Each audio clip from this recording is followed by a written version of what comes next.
Good evening, students. So, this is our lecture number 53 on the Code of Criminal Procedure 1973 and the भारतीय नागरिक सुरक्षा संहिता 2023. अपने last lecture में हमने section 223 को कंक्लूड किया था. इसकी पूरी डिस्कशन लगभग लास्ट लेक्चर में कंप्लीट हो गई थी. आज हम लोग 224, 225 एंड 226 को भी कंक्लूड करेंगे एंड इसी के साथ हमारा जो कंप्लेंट प्रोसीडिंग है वो कंप्लीट हो जाएगा. That is chapter 16. ठीक है. And then after that will start with section 227. Clear है आपको? ठीक है.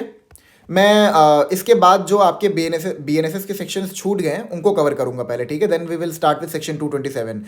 ठीक है. जो मतलब हमने सीआरपीसी में सेक्शंस कवर किए थे बट हमने उनको बीएनएसएस से रिलेट नहीं किया था, तो उन सेक्शंस को एक बार कवर कर लेंगे. वी विल सी कि क्या क्या चेंजेस इंट्रोड्यूस किए गए अप टिल सेक्शन 226. ठीक है. That is dismissal of complaint. So आइए एक बार रिवाइज करते हैं हमने क्या पढ़ा था. सबसे पहले हमने शुरू की थी अपनी डिस्कशन कंप्लेंट से. ठीक है. बेसिकली कंप्लेंट क्या होता है? It means any allegation made orally और in writing to a magistrate. ठीक है. जब आप मैजिस्ट्रेट के पास जाके किसी इंसान के अगेंस्ट में एलिगेशन लगाते हो, that can be made either orally और इन राइटिंग. ठीक है. आप एलिगेशन लगाते हो ताकि मैजिस्ट्रेट जो है वो इसके बिहाफ में कुछ एक्शन ले सकें. नाउ इज इट नेसेसरी कि you know who the accused is? No. यहाँ लिखा है ना, वेदर नोन और अननोन. आप किसी के भी अगेंस्ट में एलिगेशन लगा रहे हो कि आपके अगेंस्ट में ऑफेंस हुआ है, but you don't exactly know who is the accused. तो आपका एक्यूज को जानना इज नॉट नेसेसरी. ठीक है. एंड इसमें जो पुलिस रिपोर्ट है उसको एक्सक्लूड किया गया है. मतलब कि अगर पुलिस रिपोर्ट जो आपकी चैप्टर 13 की प्रोसीजर है, जब उसको फॉलो करके सेक्शन 193 के अंदर पुलिस रिपोर्ट सबमिट की जाती है तो उसको मैजिस्ट्रेट कंप्लेंट नहीं मानेंगे. बट इसका जो एक्सप्लेनेशन पार्ट है ये बताता है एक एक्सेप्शन. एक्सेप्शन ही आप मान सकते हैं इसको. एक प्रकार का ये एक्सेप्शन है इस जनरल रूल पे कि पुलिस रिपोर्ट के बेसिस पुलिस रिपोर्ट को भी मैजिस्ट्रेट कुछ सिचुएशन में कंप्लेंट मान सकते हैं. अब एक्सप्लेनेशन पार्ट क्या कहता है कि सपोज पुलिस ऑफिसर ने सेक्शन 173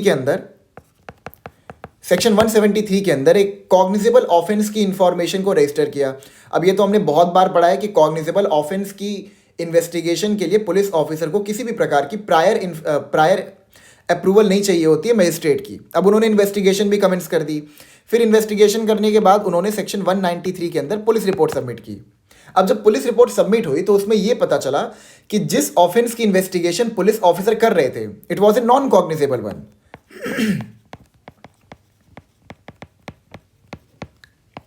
ठीक है. The offence turned out to be a non cognizable offence. तो इस सिचुएशन में क्या होगा? यहां पर जो पुलिस रिपोर्ट सबमिट की जाएगी by the police officer it will be deemed to be the complaint. ठीक है. And the police officer will be deemed to be the complainant. ये ध्यान रखिएगा, इसका एक्सप्लेनेशन पार्ट बहुत इंपॉर्टेंट है. अब आते हैं सेक्शन 175 सब सेक्शन 3 पे. सेक्शन 175 जो है वो बेसिकली पुलिस ऑफिसर की इन्वेस्टिगेशन की पावर से डील करता है. हमने इसको बहुत ही कॉम्प्रिहेंसिवली कवर किया था. हमने ये पढ़ा था कि अगर मैजिस्ट्रेट सेक्शन 223 के अंदर कोई कंप्लेंट रिसीव करते हैं तो उनके पास दो डिस्क्रिशन रहते हैं. पहला तो वो कंप्लेनेंट को एग्जामिन करना शुरू कर दे along with the witnesses present. ठीक है. या फिर अगर उन्होंने एग्जामिनेशन शुरू नहीं किया है तो वो उस मैटर को रेफर कर सकते हैं. रेफर नहीं मतलब बेसिकली पुलिस ऑफिसर को इन्वेस्टिगेशन करने के लिए ऑर्डर दे सकते हैं. अगर उन्होंने पुलिस ऑफिसर को इन्वेस्टिगेशन करने के लिए ऑर्डर दिया है तो ये तो इम्प्लाइड ही है कि पहले एफआईआर रजिस्टर होगी. ऑब्वियस सी बात है, पुलिस ऑफिसर इन्वेस्टिगेशन थोड़ी शुरू कर सकते हैं बिना एफआईआर को रजिस्टर किए. ठीक है. तो पहले क्या होगा? पहले पुलिस ऑफिसर एफआईआर रजिस्टर करेंगे and after that he will start the investigation. तो इसमें बेसिकली समझने वाली चीज क्या है कि सेक्शन 223 के अंदर the moment the magistrate starts examining the complainant and the witnesses present it is deemed that the magistrate has taken cognizance. ठीक है. तो अगर वहां पे कॉग्निजेंस ले लिया है तब वो फिर सेक्शन 175 से सेक्शन 3 पे नहीं जा पाएंगे. लेकिन अगर उनके पास कंप्लेंट आई है इधर इन ओरल या फिर राइटिंग फॉर्मेट में और उन्होंने किसी भी प्रकार की पूछताछ नहीं की कंप्लेनेंट से या फिर विटनेसेस प्रेजेंट से और उन्होंने डायरेक्टली जो है पुलिस ऑफिसर को इन्वेस्टिगेशन करने का ऑर्डर दे दिया. ठीक है. तो यहां पर दो सिचुएशन खड़े हो सकते हैं. That is section 175 sub section 3 का एंड सेक्शन 223 सब सेक्शन 1 का. क्लियर है आपको? 175 सब सेक्शन 3 के केस में क्या होगा कि जो पुलिस ऑफिसर हैं वो इन्वेस्टिगेशन कंप्लीट करने के बाद सेक्शन 193 के अंदर पुलिस रिपोर्ट को सबमिट करेंगे एंड देन मैजिस्ट्रेट कॉग्निजेंस लेंगे. ठीक है. एंड सेक्शन 223 सब सेक्शन 1 के अंदर मैजिस्ट्रेट जैसे ही एग्जामिनेशन शुरू कर देंगे, उन्होंने कॉग्निजेंस ले लिया। ठीक है, एक बात ध्यान रखिएगा, मैं बार बार आपको बताता हूं कि अगर एक बार मैजिस्ट्रेट ने एग्जामिनेशन शुरू कर दिया है 223 सबसेक्शन 1 के अंदर, उसके बाद वो सेक्शन 175 सबसेक्शन 3 के अंदर पुलिस ऑफिसर को इन्वेस्टिगेशन करने का ऑर्डर नहीं दे सकते, ये ध्यान रखिएगा। अब आते हैं 210 पे। 210 में हमने क्या पढ़ा था? हमने ये पढ़ा था कि जो मैजिस्ट्रेट हैं, that is judicial magistrate of the first class and the judicial magistrate of the second class by virtue of section 210 subsection 2, मतलब basically if he is specially empowered by the CGM in this behalf, ये cognizance ले सकते हैं 3 प्रकार से। पहले clause A के अंदर, that is complaint, clause B के अंदर police report, and clause C के अंदर एनी अदर इंफॉर्मेशन। ठीक है, ये हमने सेक्शन 210 के अंदर पढ़ा। 211 के अंदर हमने एक बहुत ही इंपॉर्टेंट मैक्सिम को कवर किया था, विच वॉज नेमो जुडेक्स इन कॉसा सुआ।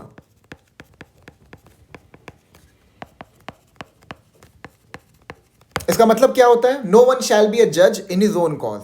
अब बेसिकली अगर मैजिस्ट्रेट ने सेक्शन 210 सबसेक्शन 1 क्लॉज सी के अंदर कॉग्निजेंस लिया है, ठीक है, तो वहां पर एक बायसनेस का एंगल निकल के आ सकता है।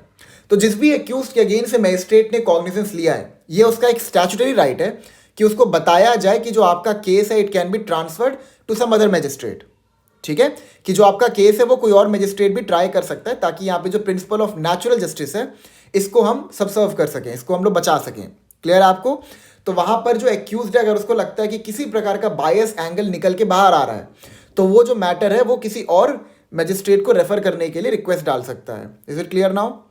फिर हमने 212 में क्या पढ़ा कि जो सीजीएम है, सीजीएम कॉग्निजेंस लेने के बाद ये पावर रखते हैं, अथॉरिटी रखते हैं कि वो केस को मेक ओवर कर सकते हैं टू एनी सबऑर्डिनेट मैजिस्ट्रेट। अब सपोज सीजीएम ने किसी ऐसे ऑफेंस की कॉग्निजेंस ली है जिसकी पनिशमेंट इज 2 ईयर्स। अब ऑब्वियस सी बात है, 2 साल की पनिशमेंट वाली ऑफेंस को ट्राई करने के लिए judicial magistrate of the first class जो है वो कंपिटेंट है। तो उन्होंने क्या किया? ऑब्वियस सी बात है, सीजीएम के ऊपर बहुत सारा वर्कलोड रहता है, तो उन्होंने उस केस को मेक ओवर कर दिया judicial magistrate of the first class को। क्लियर है आपको? ठीक है, सबसेक्शन 2 में हमने क्या पढ़ा था कि जो मैजिस्ट्रेट हैं, जो आपके सीजीएम है, वो चाहे तो अपनी मेक ओवर करने की जो पावर है, कमिटल करने की जो पावर है, वो judicial magistrate of the first class के ऊपर इंटरेस्ट कर सकते हैं। एंड देन आफ्टर दैट जो फर्स्ट क्लास के मैजिस्ट्रेट होंगे वो सबसेक्शन 1 का ही प्रोसीजर फॉलो करेंगे, अगर उनको वो केस किसी और को मेक ओवर करना है तो। ठीक है, फिर हमने सेक्शन 213 में बड़ी ही इंपॉर्टेंट चीज पढ़ी थी। हमने ये पढ़ा था कि जो कोर्ट ऑफ सेशन होता है, कोर्ट ऑफ सेशन के पास ये अथॉरिटी नहीं होती है कि वो किसी भी ऑफेंस की कॉग्निजेंस ले सके, until and unless it is expressly provided under this संहिता। मतलब अगर इस संहिता के अंदर कोई ऐसा प्रोविजन है जो कि कोर्ट ऑफ सेशन को एम्पावर करता है कि they can take cognizance of a matter, तो they can take the same. ठीक है, लेकिन अगर एक्सप्रेसली किसी लॉ में प्रोवाइडेड नहीं है ये चीज़, तो जनरल प्रिंसिपल क्या प्रिवेल करेगा कि कोर्ट ऑफ सेशन के पास कॉग्निजेंस लेने की अथॉरिटी नहीं है। ठीक है, अगर कोई मैटर है तो पहले उसका जो कॉग्निजेंस है वो कोई सबऑर्डिनेट मैजिस्ट्रेट लेगा, एंड देन आफ्टर दैट वो जो केस है उसको कमिट कर दिया जाएगा to the court of session. फिर 214 में हमने क्या पढ़ा था कि जो एडिशनल सेशन जज होते हैं, ठीक है, वो उन्हीं मैटर से डील करेंगे जो कि सेशन जज ने उनको रेफर किया हो। यहां तक आपको क्लियर है? अब आते हैं 223 पे। तो 223 सबसेक्शन 1 एग्जामिनेशन ऑफ कंप्लेनेंट। अब इसमें ध्यान रखने वाली चीज क्या थी सबसेक्शन 1 के अंदर, मैं पूरा रीड करता हूं सेक्शन, ताकि आपको नेक्स्ट सेक्शंस को समझने में किसी भी प्रकार की डिफिकल्टी ना आए।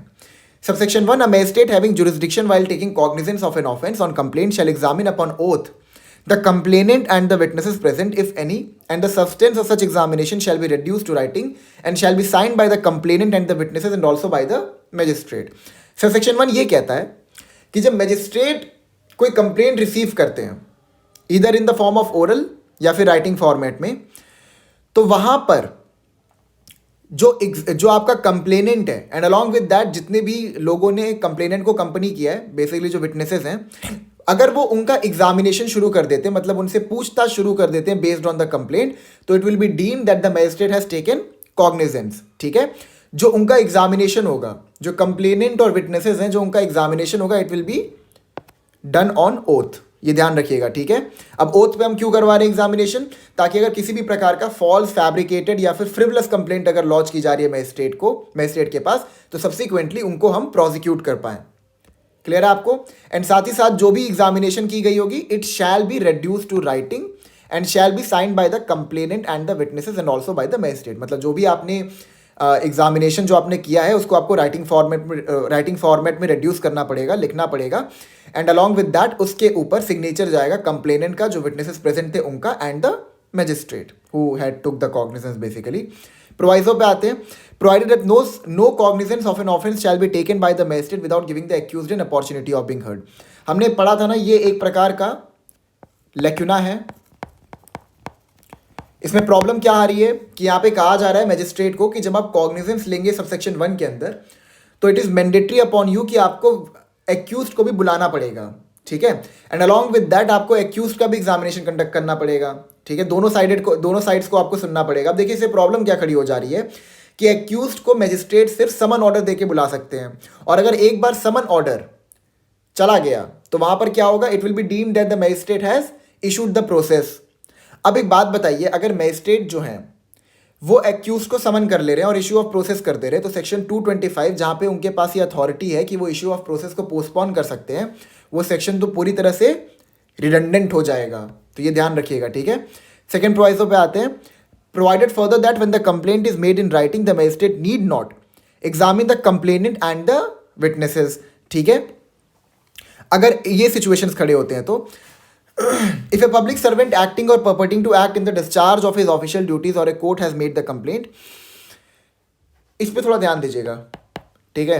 ए वाले पार्ट को अभी हम लोग इसको दोबारा डिस्कस करेंगे, इसलिए मैं बोल रहा। बी कहता है, if the magistrate makes over the case for inquiry or trial to another magistrate under section 212। Basically यहाँ पे क्या कहता है, it is a proviso, it acts as an exception to the general rule of subsection 1। it says कि अगर complaint writing में दी गई है इधर बाय ए पब्लिक सर्वेंट, ठीक है, while he was discharging his official duties, या फिर बाय अ कोर्ट, मतलब मान लीजिए कोर्ट के अगेंस्ट में आपने कोई ऑफेंस कमिट किया है तो, ठीक है। तो यहाँ पर अगर कंप्लेंट दी गई है मैजिस्ट्रेट को राइटिंग फॉर्मेट में, तो ये मैजिस्ट्रेट का डिस्क्रिशन होगा। देखिए नीड नॉट लिखा है ना, यहाँ पे शैल नहीं लिखा है, इट इज नीड नॉट। तो नीड नॉट इंप्लाइज कि it is the discretion of the magistrate. He may if he want to he can examine the complainant and the witnesses, if he don't it is fine, कोई दिक्कत नहीं है यहाँ पे, ठीक है। तो यहाँ पे नीड नॉट है, मतलब कि अगर मैजिस्ट्रेट, यहाँ पे मैजिस्ट्रेट को डिस्क्रिप्शन दे दिया गया, ऐसे सिचुएशन में अगर आप चाहें तो आप जो कंप्लेनेंट है और जो विटनेसेस प्रेजेंट है उनका एग्जामिनेशन कंडक्ट करिए, अगर आपको नहीं करना है तब भी कोई दिक्कत नहीं है, ठीक है। और बी कहता है, if the magistrate makes over the case for inquiry और trial to another magistrate under section 212। यहाँ पर भी क्या है कि अगर कंप्लेंट जो है, ये ध्यान रखिएगा, कुछ चीज़ें ध्यान रखिएगा, शब्दों को ध्यान से पढ़ा करिए, ठीक है। Provided further that when the complaint is made in writing, देखिए यहाँ पर राइटिंग फॉर्मेट वाले कंप्लेंट्स की हम बात कर रहे हैं। अगर ओरल में किया गया कंप्लेंट तो यहाँ पर ये प्रोवाइजो अप्लाई नहीं होगा। अगर मान लीजिए कोई पब्लिक सर्वेंट है या कोर्ट है, उन्होंने राइटिंग फॉर्मेट में एक मैजिस्ट्रेट को कंप्लेंट लिख के दे दी है, ठीक है, तो वहां पर मैजिस्ट्रेट का डिस्क्रिशन रहेगा कि वो चाहे तो जो कंप्लेनेंट है उसको, ठीक है, एग्जामिन करें और जो विटनेसेस उनको एग्जामिन करें या फिर ना करें। अब अगर यही सिचुएशन ओरल फॉर्मेट में होती है तो यहाँ पर ये प्रोवाइजो अप्लाई नहीं होगा, ठीक है। सबसेक्शन 2 इसका क्लॉज बी ये कहता है कि अगर सेक्शन 212 के अंदर जो केस है वो मेड ओवर हुआ है टू सम अदर मैजिस्ट्रेट, ठीक है, तो वहां पर भी मैजिस्ट्रेट की जो है डिस्क्रिशन रहेगी if the complaint has been made in writing. Clear है आपको। इसका जो थर्ड प्रोवाइजो है ये कहता है कि अगर सेक्शन 212 में मैटर को मेकओवर करने से पहले जिस मैजिस्ट्रेट ने मैटर को मेकओवर किया है उसने कंप्लेनेंट एंड विटनेसेस को एग्जामिन कर दिया था, तो उसने जो भी चीज़ें राइटिंग फॉर्मेट में रिड्यूस की थी वो तो आपको मैजिस्ट्रेट को भेजना ही पड़ेगा, ठीक है, वो आप भेज दोगे। अब उसके बाद भी जिस मैजिस्ट्रेट को वो केस मेकओवर किया गया है उसके पास अगेन डिस्क्रिशन रहेगा कि इवन दो अगर एग्जामिनेशन कंडक्ट कर भी लिया गया है तो वो दोबारा एग्जामिनेशन कंडक्ट कर सकता है। क्लियर है आपको। सेक्शन 2 पे आते हैं। A magistrate shall not take cognizance on a complaint against a public servant for any offence alleged to have been committed in course of the discharge of his official duties or duties unless such public servant is given an opportunity to make assertions as to the situation that led to the incident so alleged। ठीक है, यहाँ पे ये कहता है कि कोई भी मैजिस्ट्रेट है, ये देखिए मैंडेटरी है, it has been made mandatory कि जो मैजिस्ट्रेट है वो सबसेक्शन 1 के अंदर कॉग्निजेंस नहीं लेंगे based on a complaint against a public servant. ठीक है, अगर ये जो प्रोसीजर है, जो ये प्रोसीजरल फॉर्मेलिटी है, इनसे वो कंप्लाई ना करे तो, ठीक है, पहला प्रोसीजर क्या कहता है, such public servant is given an opportunity to make assertions as to the situation that led to the incident so alleged. ठीक है, कि पहले वो जो पब्लिक सर्वेंट है जिसके अगेंस्ट में उन्होंने एक कंप्लेंट रिसीव की है, आई एम सो सॉरी, ठीक है, हाँ, जो पब्लिक सर्वेंट है जिनके अगेंस्ट में उन्होंने कंप्लेंट रिसीव की है, जब तक कि आप उसको एक अपॉर्चुनिटी ना दे दो ताकि वो अपना साइड प्रेजेंट कर सके, जब तक ऐसा ना हो जाए तब तक आप कॉग्निजेंस नहीं लेंगे। ध्यान रखिएगा, सबसेक्शन 2 एक न्यूली एडेड प्रोवाइजो है, सबसेक्शन है, ये पहले सीआरपीसी के अंदर नहीं था, पढ़ेंगे हम लोग, सीआरपीसी का सेक्शन भी पढ़ेंगे। बी कहता है report containing facts and circumstances of the incident from the officer superior to such public servant is received. ठीक है, बी मतलब बेसिकली क्या कहता है कि जिस भी पब्लिक सर्वेंट के अगेंस्ट में मजिस्ट्रेट ने कंप्लेंट रिसीव की है उसके अगेंस्ट में तब तक, देखिए एंड है यहाँ पे, और नहीं है, इट इज एंड, मतलब आपको दोनों प्रोसीजर से कंप्लाई करना पड़ेगा। आप तब तक उसके अगेंस्ट में कॉग्निजेंस नहीं लोगे, पहला, जब तक कि आप उस पब्लिक सर्वेंट के साइड को ना सुन लो। ठीक है, वो अपना साइड जब तक प्रेजेंट ना कर ले, एंड अलॉन्ग विद दैट जब तक आप उस पब्लिक सर्वेंट के एक सुपीरियर ऑफिसर से किसी प्रकार का रिपोर्ट मतलब कोई ऐसा रिपोर्ट ना रिसीव कर लो जहां पर वो फैक्ट्स एंड सर्कमस्टांसेस लिखे हों बेस्ड ऑन विच जो पब्लिक सर्वेंट था उसने वो ऑफेंस कमिट किया, या फिर जो एलिगेशन लगाया कि उसने वो ऑफेंस कमिट किया। Is it clear now? 223 आपको क्लियर है ना? ये हमारा रिवीजन कंप्लीट हो गया। अब हम लोग 224 से शुरू करेंगे। शुरू करते हैं। अच्छा, शुरू करने से पहले मैं आपको एक चीज़ और बता देता हूँ। पब्लिक सर्वेंट में कौन आता है ये आपको पता है ना, मतलब जनरली आपको पता है ना। ये आप लोग ध्यान रखिएगा, जो सरपंच होते हैं ही is also a public servant, और जो आपके असिस्टेंट पब्लिक प्रोसिक्यूटर होते हैं एपीपी और APO, they are not public servant. ये प्रीलिम्स में पूछा गया था इसलिए मैंने आपको बता दिया है। ठीक है, जो सरपंच होते हैं वो पब्लिक सर्वेंट होते हैं, लेकिन जो आपके एपीओ होते हैं, जो आपके एपीपी होते हैं, वो पब्लिक सर्वेंट नहीं होते, ये ध्यान रखिएगा। ठीक है, और कुछ चलिए ठीक है, अब आगे बढ़ते हैं। आई गेस इतना ही रिवीजन बहुत है आप लोगों के लिए।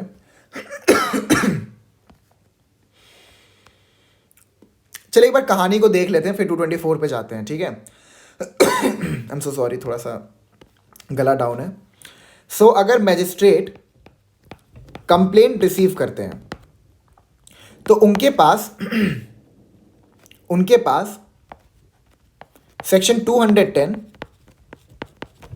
सबसेक्शन 1 क्लॉज ए के अंदर कॉग्निजेंस लेने की पावर है बेस्ड ऑन ए कंप्लेंट। ठीक है, फिर वो कॉग्निजेंस कहाँ लेते हैं? 223 के अंदर। अब 223 के अंदर मैजिस्ट्रेट के पास दो डिस्क्रिशन रहते हैं। पहला कि weather he if you want he can examine the complainant and the witnesses present, और नो एग्जामिनेशन। ठीक है, क्लियर है आपको?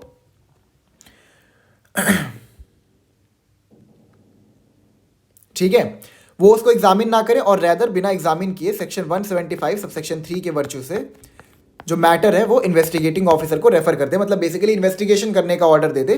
तो यहां पर पहले एफआईआर रजिस्टर होगा। ठीक है, एंड एफआईआर रजिस्टर होने के बाद जब सेक्शन 193 के अंदर एक पुलिस रिपोर्ट सबमिट की जाएगी, then after that the magistrate will take cognizance. ठीक है, उन्होंने एग्जामिनेशन, अब उन्होंने अगर एग्जामिनेशन कर लिया तो यहां पर क्या होगा? यहां पर तीन चीजें हो सकती हैं।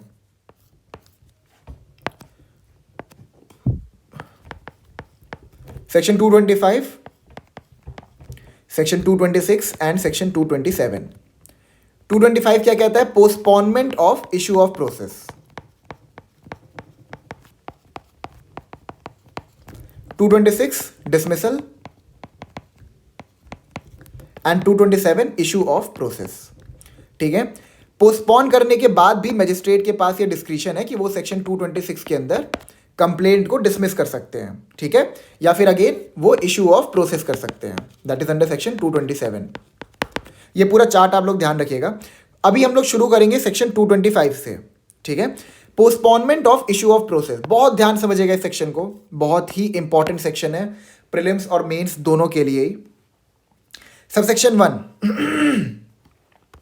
any magistrate on receipt of a complaint of an offence of which he is authorized to take cognizance or which has been made over to him under section 212 may, discretion है, if it thinks fit, and shall, in a case where the accused is residing at a place beyond the area in which he exercises jurisdiction, postpone the issue of process against the accused. अब यहां तक समझते हैं चीजों को, हमने क्या पढ़ा.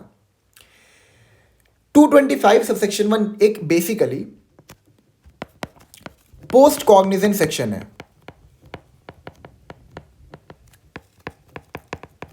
ठीक है, मतलब मैजिस्ट्रेट ने सेक्शन 223 के अंदर जब कॉग्निजेंस ले लिया है तो it is basically a post Cognizant section. आइए समझते हैं यहाँ पे क्या कहता है सब सेक्शन 1. ये कहता है कि कोई मैजिस्ट्रेट है, अगर उन्होंने कोई कंप्लेंट रिसीव की है regarding an offence under section 223, ठीक है, और he is also authorise to take cognizance of the matter, मतलब ही इज ऑथराइज, उनके जो उनकी कंपिटेंसी है उसमें वो ऑफेंस फॉल करता है, मतलब he is authorise to take cognizance of the matter. ठीक है, या फिर जो वो मैटर है it has been referred to the magistrate under section 212. मैं इसको लिख देता हूं. ठीक है,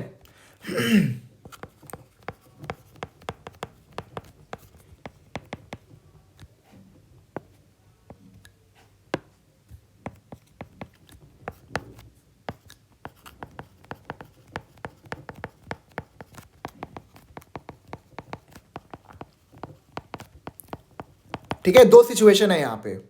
तो यहां पर मैजिस्ट्रेट को एक डिस्क्रिशन दी गई है. देखिए यहां पे मे लिखा है, मे पे हमेशा ध्यान दिया करिए. मे और शैल जो वर्ड है ना, ये पूरे सेक्शन का जो रूप होता है ना उसको बदल देता है. तो थोड़ा ध्यान से इन शब्दों पे मतलब ना ध्यान हमेशा केंद्रित करिएगा जब भी सेक्शंस को आप रीड करते हैं. ठीक है, मे इफ इट थिंक्स फिट. अब यहां पर देखिए डिस्क्रिशन डाल दिया गया है, लेकिन आगे कहा है एंड शैल. पहले आपने डिस्क्रिशन डाला, फिर आप कहते हो शैल, यानी कि आपने वो डिस्क्रिशन हटा दी और आपने मैंडेटरी कर दिया. In a case where the accused is residing at a place beyond the area in which he exercises his jurisdiction, postpone the issue of process against the accused. देखिए यहाँ पे कहना क्या चाहता है मैं आपको समझाता हूँ. अब जो मैजिस्ट्रेट है he is authorise to take cognizance under section 223. ठीक है, या फिर अगर सपोज उनको केस जो है वो मेक ओवर किया गया under section 212 by the CJM. ठीक है, तो यहां पर जो मैजिस्ट्रेट है वो या तो कॉग्निजेंस लेने के बाद डायरेक्टली इशू ऑफ प्रोसेस कर सकते हैं अंडर सेक्शन 227. ठीक है, नहीं तो उनको हमने डिस्क्रिशन दिया है कि आप 227 में मत जाइए, आप चाहें तो पहले इशू ऑफ प्रोसेस को पोस्टपोन कर सकते हैं. पोस्टपोन कर सकते हैं. ठीक है, एंड इट इज डिस्क्रिशनरी. अगर आपको लगता है कि there is sufficient material to issue the process under section 227, it is good, आप प्रोसीड करिए ट्रायल की तरफ. ठीक है, कोई दिक्कत नहीं है. लेकिन अगर आपको लगता है कि अभी सफिशिएंट मटेरियल आपके पास नहीं है तो आपको हमने एक डिस्क्रिशन दे दिया है कि आप जो इश्यू ऑफ प्रोसेस है उसको पोस्टपोन कर दीजिए. क्लियर है आपको ये चीज. लेकिन अब इसमें एक कैच है. कैच क्या है मैं आपको बताता हूं. जो एक्यूज्ड है, ठीक है, अगर जिस एक्यूज्ड के अगेंस्ट में मैजिस्ट्रेट ने कंप्लेंट रिसीव की है, ही lies outside the jurisdiction of the magistrate.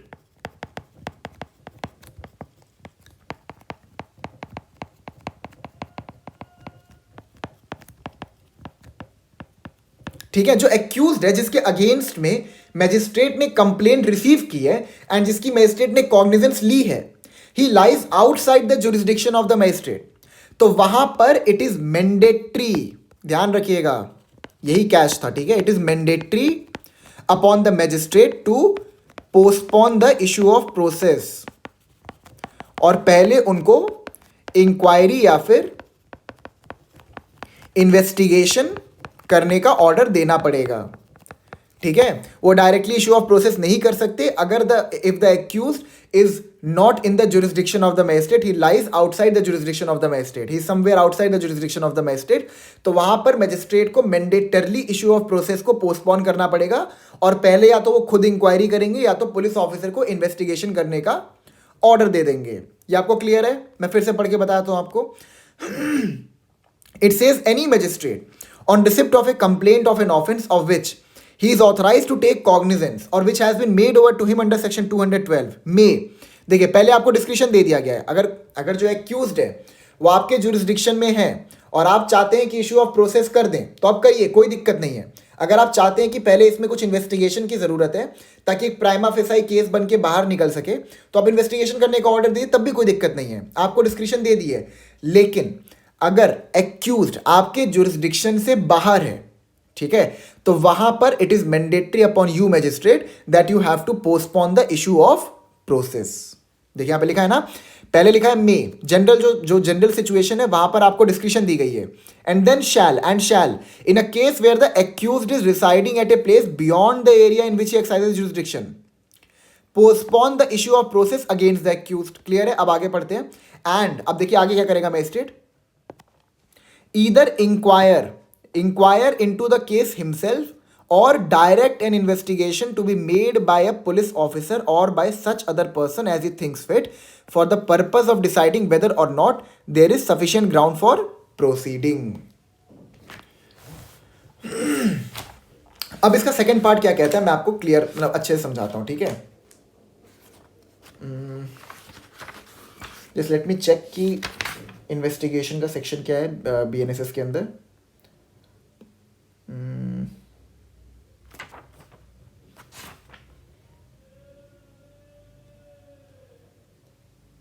ठीक है, इट इज 2L।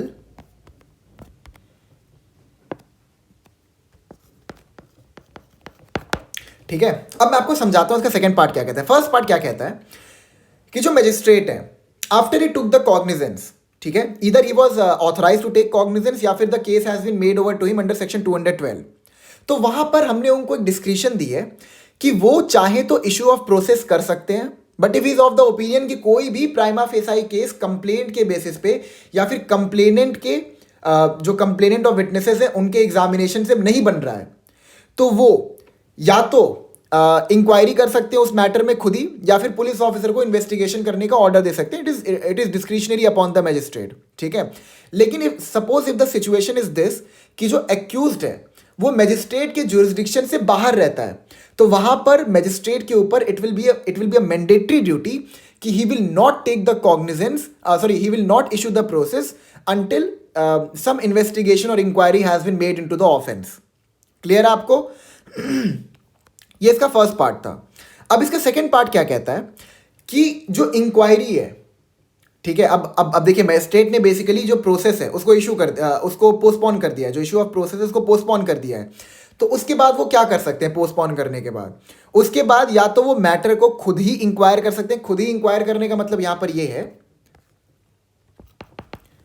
कि जो भी उनको लगता है कि कंपीटेंट विटनेस है, ठीक है, उनको वो कोर्ट में बुला लें, कोर्ट में मतलब अपने पास बुला लें और उनके जो स्टेटमेंट्स हैं उनको रिकॉर्ड कर लें। ये मैजिस्ट्रेट के पास ऑर्डर है, याद रखिएगा, मैजिस्ट्रेट के पास इन्वेस्टिगेशन करने की पावर नहीं है, लेकिन मैजिस्ट्रेट के पास इंक्वायरी करने की पावर है। सेक्शन 2L क्या कहता है? Talks about investigation, and section 2H जो है इसका आपको करस्पॉन्डिंग प्रोविजन जो है वो सेक्शन 2H है सीआरपीसी का, ठीक है। तो सेक्शन 2L क्या कहता है कि जो इन्वेस्टिगेशन है it will be made by the police officer. क्या मैजिस्ट्रेट इन्वेस्टिगेशन कर सकते हैं? नहीं कर सकते, ठीक है। It will be made by a police officer या फिर any other person who is authorised by the magistrate to conduct the investigation. ये आपको याद है ना, मैंने बहुत ही कॉम्प्रिहेंसिवली इस चीज को कवर किया था अलॉन्ग विद फर्दर इन्वेस्टिगेशन भी, ठीक है।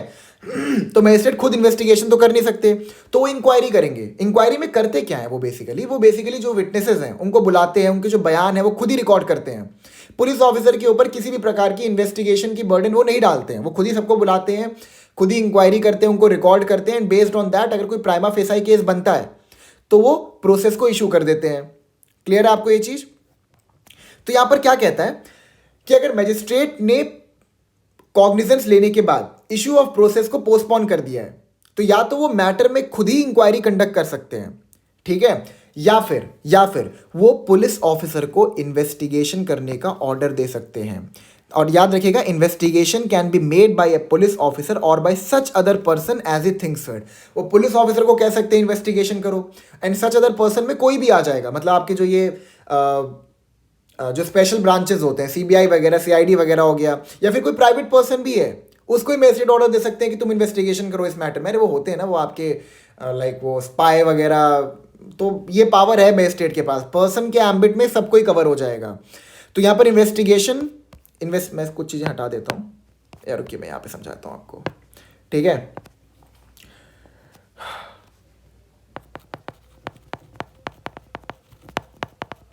तो जो इन्वेस्टिगेशन होगी it will either be conducted by the police officer और बाय एनी अदर पर्सन, ठीक है। इंक्वायरी किसके द्वारा किया जाएगा? Bye the magistrate. ठीक है, ये ध्यान रखिएगा। अब देखिए आगे क्या लिखा है, to be made by a police officer और by such other person as a things fit for the purpose of deciding whether और not there is sufficient ground for proceeding, मतलब whether there is a prima facie case और not, whether there is a prima facie case और not. मैं समझाता हूं subsection 1 basically क्या कह रहा है, एकदम अब एकदम इसको ब्रीफ में समझ लेते हैं एक बार, ठीक है।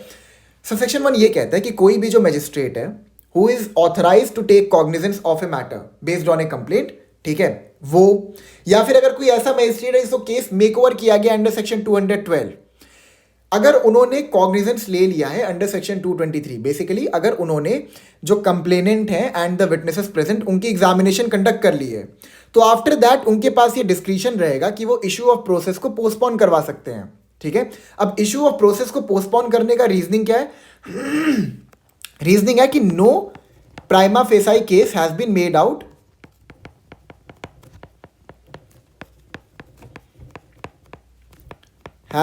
Out based on the examination. अब जब प्राइमा फेसाई केस बन गया है तो फिर आप इशू ऑफ प्रोसेस कर ही सकते हो, लेकिन आपको लग रहा है कि अभी इसमें इतना सफिशिएंट मटेरियल नहीं है कि हम एक्यूज्ड को बुलाएं, उसके अगेंस्ट में एविडेंसेस को प्रोड्यूस करें, ठीक है, जो उसके अगेंस्ट में चार्जेस लगाएं, ट्रायल कंडक्ट करें, इतना सफिशिएंट मटेरियल अभी मैजिस्ट्रेट साहब के पास नहीं है। तो उन्होंने क्या किया, अब वो क्या कर सकते हैं मैं आपको बताता हूं। अब यहां पर होगा क्या कि अगर ये मैजिस्ट्रेट का डिस्क्रिशन है, वो चाहें तो इशू ऑफ प्रोसेस को पोस्टपोन कर सकते हैं या फिर तुरंत ही इशू ऑफ प्रोसेस इशू कर दें, या फिर और हाँ, अगर मान लीजिए जो एक्यूज्ड है he is not residing in the jurisdiction of the magistrate, तो वहां पर तो मैजिस्ट्रेट को इशू ऑफ प्रोसेस को पोस्टपोन करना ही पड़ेगा, ठीक है। एंड पोस्टपोनमेंट के बाद क्या है कि मैजिस्ट्रेट जो है वो खुद इंक्वायरी कंडक्ट कर सकते हैं या फिर पुलिस ऑफिसर को इन्वेस्टिगेशन करने का ऑर्डर दे सकते हैं, ठीक है। पुलिस ऑफिसर के अलावा उनके पास ये भी अथॉरिटी है कि वो किसी प्राइवेट पर्सन को भी इन्वेस्टिगेशन करने की ऑर्डर दे सकते हैं। और ये जो पूरा इन्वेस्टिगेशन और इंक्वायरी कंडक्ट किया जाएगा, इसका पर्पस क्या है कि कोई प्राइमा फेसाई केस बन के बाहर मतलब कोई बन के बाहर निकले। अगर कोई भी प्राइमा फेसाई केस बन के नहीं निकल रहा है तो फिर सीधा सेक्शन 226 के अंदर कंप्लेंट को डिसमिस कर दिया जाएगा। Is it clear now? ठीक है, अब एक सवाल पे हम लोग आते हैं। सवाल ये है, गिव मी अ सेकेंड। हाँ, now the question is whether the investigation under chapter 13 and chapter 16 is same.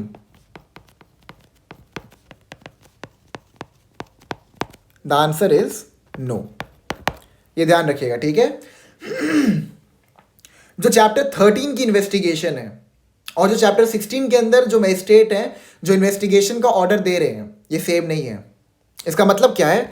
इसका मतलब ये है कि हमने चैप्टर 13 में क्या पढ़ा था कि पुलिस ऑफिसर जो हैं वो सेक्शन 173 या फिर 174 के अंदर जब कोई इन्फॉर्मेशन रिसीव करते हैं तो सेक्शन 175 के अंदर उनके पास पावर होती है, 176 के अंदर उनके पास प्रोसीजर होता है, फिर आपका 179 के अंदर आई गेस 179 के अंदर क्या होता है, जो मैजिस्ट्रेट होते हैं उनके पास पावर रहती है to require the attendance of witnesses. 180 के अंदर एग्जामिनेशन, कि जो पुलिस ऑफिसर हैं जिन विटनेसेस को उन्होंने सेक्शन 179 के अंदर बुलाया है, कॉल अपॉन किया है, वो उनका एग्जामिनेशन कंडक्ट कर सकते हैं अंडर सेक्शन 180। फिर सेक्शन 181 एक जनरल प्रोहिबिशन लगाता है कि जो स्टेटमेंट्स पुलिस ऑफिसर ने रिकॉर्ड किए हैं it shall not be signed, ठीक है, एंड इनकी एविडेंशियरी वैल्यू क्या होती है। हमने इसमें पढ़ा था ना कि प्रोसिक्यूशन इन्वेस्टिगेशन के दौरान जो भी स्टेटमेंट रिकॉर्ड किए जाते हैं उनको किसी भी प्रकार से ट्रायल के टाइम पे यूज नहीं कर सकता, ठीक है। फिर उसके बाद हमने क्या पढ़ा था? फिर हमने पढ़ा था सेक्शन 187। 187 में आपका क्या था? Give me a second. हाँ, यहाँ पर आपका था वो 24 आवर्स का time period.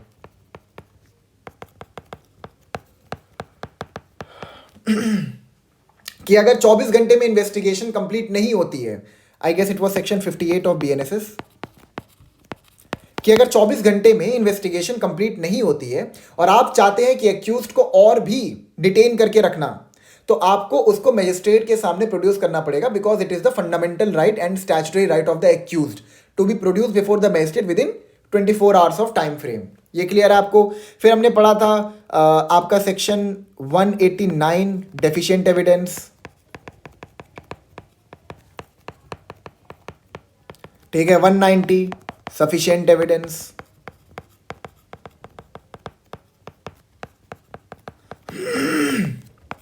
And section 193 chargesheet. तो जो ये आपका पूरा प्रोसीजर है चैप्टर 13 का, ये चैप्टर 16 में अप्लाई नहीं होगा। अब इसका मतलब मैं आपको अगर अच्छे से समझाऊं तो जैसे आपको याद है सेक्शन 181 का जो जनरल प्रोहिबिशन है, it will not be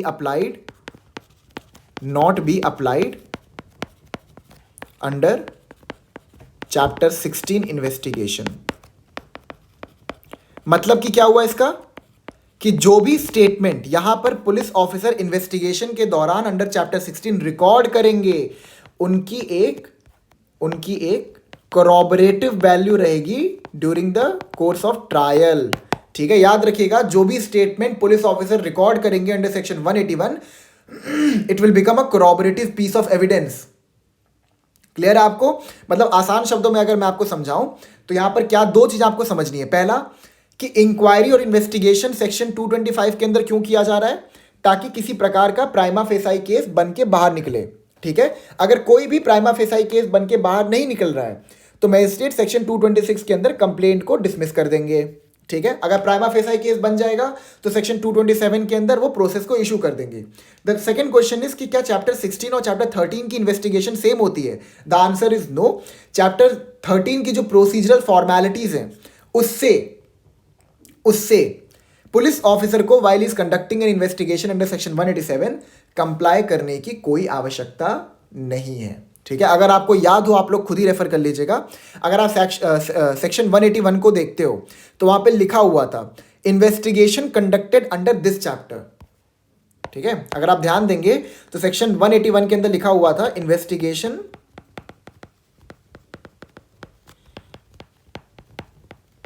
conducted under this chapter. आप लोग खुद रेफर कर लीजिएगा, आपको समझ में आ जाएगा मैं क्या कहना चाहता हूं। ठीक है, तो 181 में कहता है कि investigation conducted under this chapter, मतलब कि क्या हुआ कि जो भी प्रोहिबिशन है चैप्टर 13 की, it will be applied to the investigation which has been conducted under chapter 13। Chapter 16 में चैप्टर 13 की किसी भी प्रकार की procedure formalities will not be applied. Is it clear now? I guess subsection 1 आपको clear हो गया होगा। प्रोवाइजो पे आते हैं। अब प्रोवाइजो को थोड़ा ध्यान समझिएगा, थोड़ा सा डिफिकल्ट लगेगा आपको, बट मैं हूं यहां पे इसको इजी बनाने के लिए। Provided that no such direction for investigation shall be made where it appears to the magistrate that the offence complained of is triable exclusively by the court of session. अब यहां पे ध्यान देने वाला जो शब्द है वो है इन्वेस्टिगेशन। ठीक है, तो यहां पे क्या बोला है? प्रोवाइजो है strict interpretation acts as an exception to the general rule. It says कि किसी भी प्रकार की इन्वेस्टिगेशन करने की ऑर्डर मैजिस्ट्रेट नहीं देगा। अगेन ध्यान रखिएगा, यहां पर the term investigation has been used and not inquiry. ठीक है, यहां पर इंक्वायरी यूज नहीं हुआ है। ठीक है, तो जो आपका प्रोवाइजो है ये इंक्वायरी पे अप्लाई नहीं होगा, ये सिर्फ इन्वेस्टिगेशन पे अप्लाई होगा। अब यहां पे क्या कहता है? Provided that no such direction for investigation shall be made where it appears to the magistrate that the offence complained of is triable exclusively by the court of session. अब magistrate ने जो कंप्लेंट रिसीव की थी, suppose मैं आपको एक situation बताता हूं, इसमें इंक्वायरी क्यों नहीं लिखा है मैं आपको बताता हूं। अब मैजिस्ट्रेट ने जो कंप्लेंट रिसीव की थी जिसकी उन्होंने कॉग्निजेंस ली, उन्होंने उसमें इंक्वायरी किया। इंक्वायरी करने के बाद उनको पता चलता है that the matter is exclusively triable by the court of session. Murder का केस आ गया था। ठीक है, तो वहां पर वो किसी भी प्रकार की इन्वेस्टिगेशन की ऑर्डर नहीं देंगे, मगर he can still enquire into the offence. ये ध्यान रखिएगा। बी कहता है where the complaint has not been made by a court unless the complainant and the witnesses present have been examined on oath under section 223। अब इसका मतलब क्या है? थोड़ा आप लोग इसको ट्राई करिएगा इंटरप्रेट करने का। क्लॉज बी जो है इसका थोड़ा सा डिफिकल्ट लगेगा but it is very easy, ठीक है। ये कहता है वेयर द कंप्लेंट, हाँ, तो ये कहता है where the complaint has not been made by a court unless the complainant and the witnesses present have been examined on oath under section 223।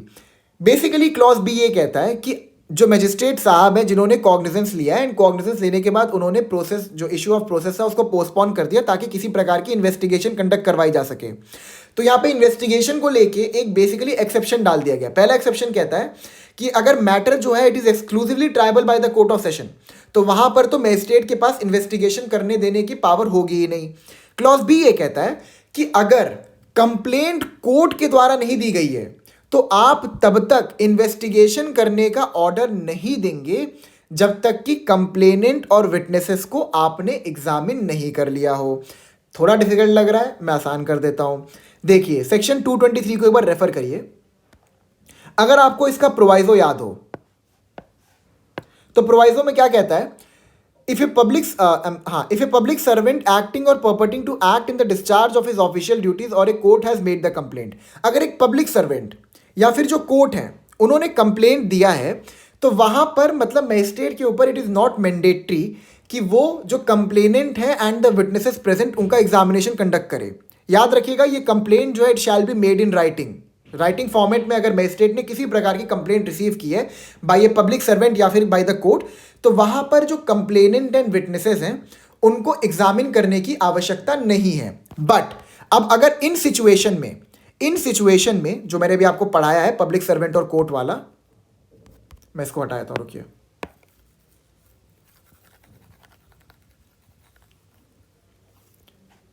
ठीक है।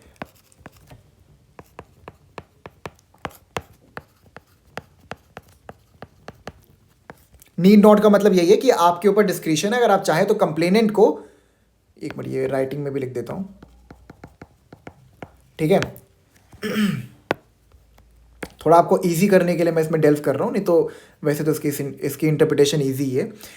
हाँ, तो हमने सेक्शन 223 का प्रोवाइजो में क्या पढ़ा कि अगर मैजिस्ट्रेट को राइटिंग में कोई कंप्लेंट मिली है बाय द पब्लिक सर्वेंट या फिर बाय द कोर्ट, तो वहां पर मैजिस्ट्रेट के ऊपर डिस्क्रिशन है कि वो कंप्लेनेंट या फिर विटनेसेस को एग्जामिन कर भी सकते हैं और नहीं भी कर सकते हैं। क्लियर है आपको?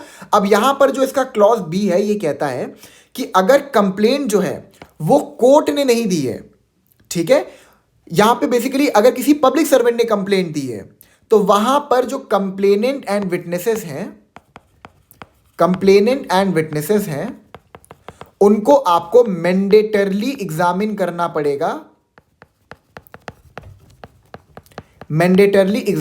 पड़ेगा, अगर आपको इन्वेस्टिगेशन करने का ऑर्डर देना है तो। ध्यान रखिएगा, इसका मतलब क्या मैं आपको समझाता हूं कि सपोज हमने एक एक्सेप्शन पढ़ा था सेक्शन 223 सब सेक्शन 1 में कि अगर कोर्ट या फिर पब्लिक सर्वेंट ने राइटिंग फॉर्मेट में मैजिस्ट्रेट को कंप्लेंट दी है तो वहां पर मैजिस्ट्रेट का डिस्क्रिशन है कि आप जो कंप्लेनेंट और विटनेसेस हैं उनको एग्जामिन कर भी सकते हैं और नहीं भी कर सकते हैं। क्लॉज बी ये कहता है कि अगर जो कंप्लेंट है वो कोर्ट ने नहीं दी है, ठीक है, अगर कोर्ट ने नहीं दी है, एक पब्लिक सर्वेंट ने दी है, तो वहां पर आप इन्वेस्टिगेशन करने का ऑर्डर तब तक नहीं दे सकते हैं जब तक कि आप कंप्लेनेंट एंड विटनेसेस प्रेजेंट को एग्जामिन ना कर लें। क्लियर है आपको? अगर कोर्ट ने दी है कंप्लेंट तो अगेन वहां पर इन्वेस्टिगेशन करने का ऑर्डर दिया जा सकता है बिना कंप्लेनेंट या फिर विटनेसेस के एग्जामिनेशन के। लेकिन अगर किसी पब्लिक सर्वेंट ने यहां पर एक कंप्लेंट दी है तो आपको पहले इन्वेस्टिगेशन करने का ऑर्डर देने से पहले कंप्लेनेंट एंड विटनेसेस को एग्जामिन करना पड़ेगा and it is mandatory. And again जो ये प्रोवाइजो है ये खाली इन्वेस्टिगेशन पे अप्लाई होता है, it does not have any application on inquiry. Hope so आपको समझ में आ गया हो। सबसेक्शन 2 पे आते हैं। In an inquiry under subsection 1 the magistrate may if it thinks fit take evidence of witnesses on oath. अब जब मैजिस्ट्रेट जो हैं वो विटनेसेस को बुला के समन करके उनके टेस्टिमनीज ले रहे हैं, तो जो टेस्टिमनीज वो ले रहे हैं वो ओथ पे ले सकते हैं। This is what subsection 2 is saying. If it thinks fit, again discretion है मैजिस्ट्रेट के ऊपर, ठीक है, डिस्क्रिशनरी पावर है उनकी कि अगर वो किसी भी विटनेस को समन कर रहे हैं इंक्वायरी के पर्पज से तो वहां पर वो उसकी टेस्टिमनी को ओथ पे ले भी सकते हैं एंड इफ ही थिंक्स कि यहाँ पे ज़रूरत नहीं है ओथ पे टेस्टिमनी लेने की तो वो उसको नहीं भी ले सकते उस तरह से। प्रोवाइजो पे आते हैं।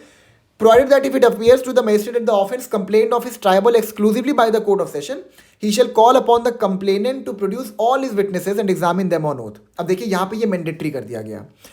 सबसेक्शन 2 कहता है, ध्यान समझिएगा, सबसेक्शन 2 ये कहता है कि मैजिस्ट्रेट अगर कोई इंक्वायरी कंडक्ट कर रहे हैं, ठीक है, तो अगर उनको सही लगता है, इंक्वायरी में क्या होगा बेसिकली, वो विटनेसेस को बुलाएंगे, उनकी टेस्टिमनीज लेंगे, तो अगर उनको सही लगता है, उनको डिस्क्रिशन दे दिया गया है, तो वो उन विटनेसेस की टेस्टिमनीज को ओथ पे मतलब रिकॉर्ड कर सकते हैं, ठीक है. मतलब जो उनकी जो टेस्टिमनीज हैं, जो भी वो एविडेंसेस प्रोड्यूस कर रहे हैं, उनको ओथ पे रिसीव कर सकते हैं. प्रोवाइजो ये कहता है कि during the course of inquiry, ठीक है, अगर मैजिस्ट्रेट को ये लग जाता है कि the matter is exclusively triable by the court of session, तो वहां पर it is mandatory upon the magistrate to call the complainant and along with that जितने भी विटनेसेस हैं सबको लेके आना पड़ेगा, और सबकी जो टेस्टिमनीज होगी उनको मैंडेटरली मैजिस्ट्रेट को ओथ पर एग्जामिन करना पड़ेगा. द रीजन बीइंग कि अगर कोर्ट ऑफ सेशन के पास exclusive authority to try that particular offence, तो वो ऑफेंस बहुत ही सिवियर इन नेचर होगा. दैट्स वाई जितने भी विटनेसेस हैं सबको आप बुलाओ, हम उनका जो भी टेस्टिमनीज है उसको ओथ पे उनका बेसिकली विटनेसेस को रिकॉर्ड करेंगे, ठीक है. यही है बेसिकली सबसेक्शन 2 में. सबसेक्शन 3 पे आते हैं. If N investigation under subsection 1 is made by a person not being a police officer, he shall have for that investigation all the powers conferred by this Sahita on an officer in charge of a police station except the power to arrest without warrant. Subsection 3 ये कहता है, हमने ये पढ़ा ना subsection 1 के अंदर, कि इशू ऑफ प्रोसेस को पोस्टपोन करने के बाद जो मैजिस्ट्रेट है, he can order an investigation that can either be made by a police officer या फिर by any other person. अब अगर किसी और पर्सन को मैजिस्ट्रेट ने ऑर्डर दिया इन्वेस्टिगेशन करने का, तो जो भी पावर अवेलेबल है बिफोर अ पुलिस ऑफिसर, वो सारी की सारी पावर अवेलेबल रहेगी बिफोर दैट प्राइवेट पर्सन, ठीक है. बस एक पावर उसके एक्सक्लूड कर दिया गया है, which is the power to arrest without warrant. Clear है आपको?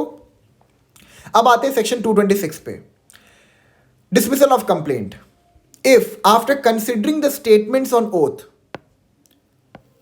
oath of the complainant and of the witnesses and the result of the inquiry or investigation under section 225, the magistrate is of opinion that there is no sufficient ground for proceeding, he shall dismiss the complaint and in every such case he shall briefly record his reasons for so doing. ठीक है, ये आपका basically speaking order है. बहुत आसान है section 226. इसमें क्या कहता है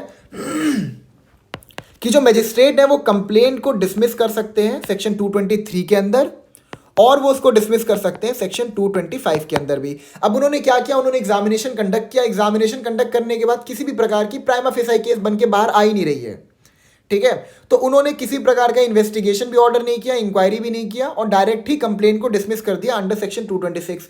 या फिर सेक्शन 225 के अंदर मैजिस्ट्रेट ने या तो इंक्वायरी कंडक्ट की या फिर इन्वेस्टिगेशन करने का ऑर्डर दिया, उसके बावजूद भी किसी भी प्रकार का प्राइमा फेसाई केस बन के बाहर नहीं निकल रहा, तो again by virtue of section 226 the magistrate is authorised to dismiss the complaint.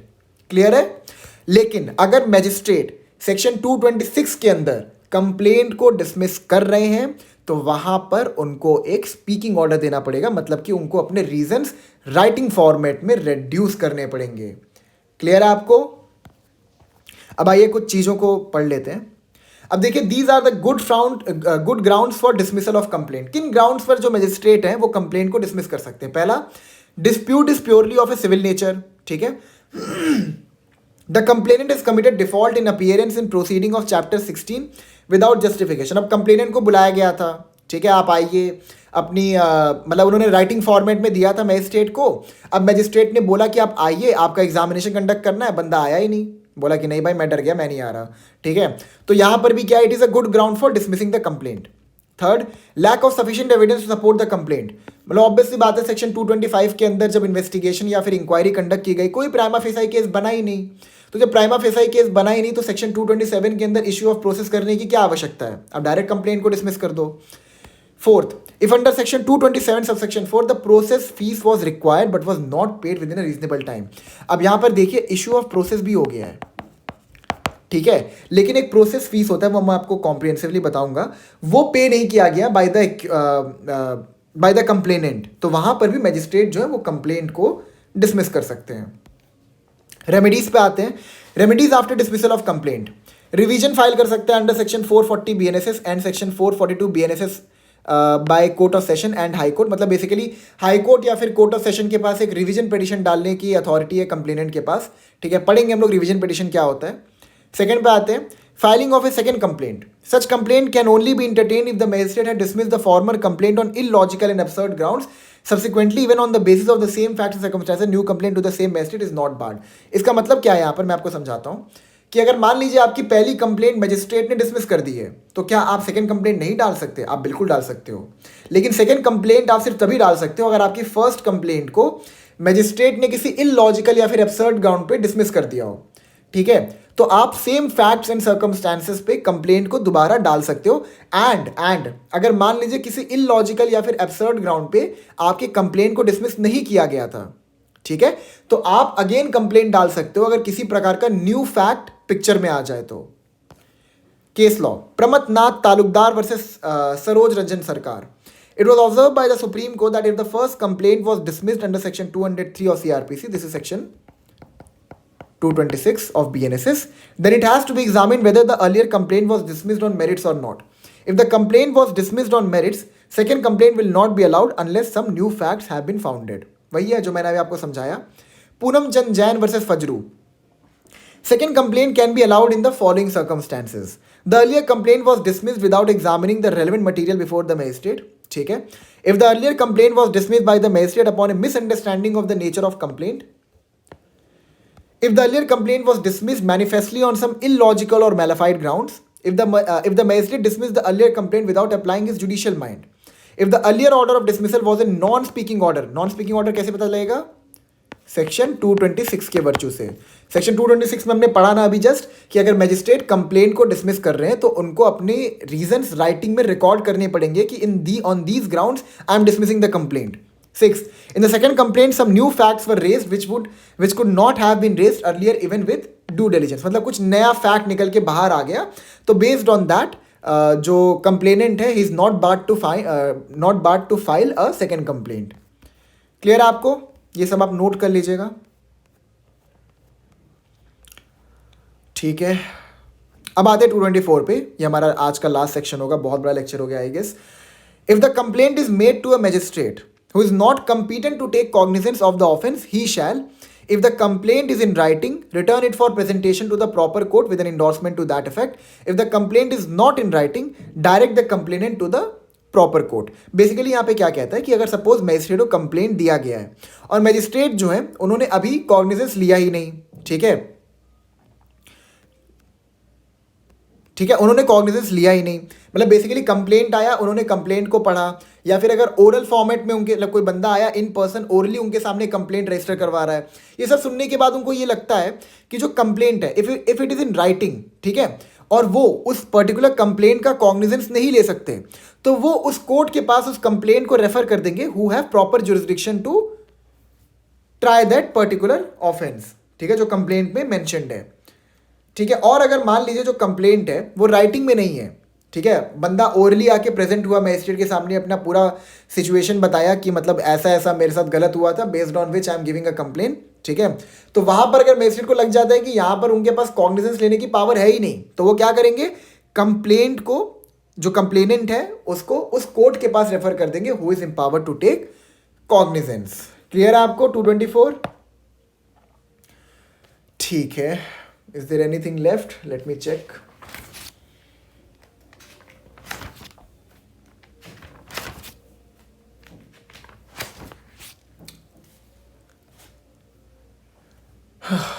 ठीक है, I guess we are done, और तो कुछ रह नहीं गया है, ठीक है। So we are done for today, thank you so much. Next lecture में हम लोग सेक्शन 227 को शुरू करेंगे। Till then, thank you so much. I'll meet you in the next lecture.